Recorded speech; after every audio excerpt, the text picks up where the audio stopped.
Good morning students, how are you बच्चों। So अज असीं करांगे इंग्लिश का वर्क। सब तो पहला तुसीं इंग्लिश की नोटबुक निकालनी आ, उसके उपर डेट पानी आ। लैफ्ट कॉर्नर दे विच तुसीं डेट पानी आ, राइट कॉर्नर दे विच डे लिखना है मंडे। नैक्सट तुसीं हैडिंग पानी आ साउंड ऑफ ओ।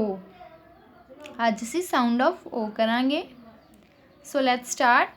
सब तो पहला है DOG dog, MOP mop, TOP top, BOX box, FOX fox, LOG log, DOT dot, JOB job.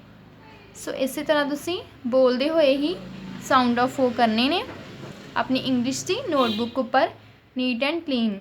Okay students, thank you so much.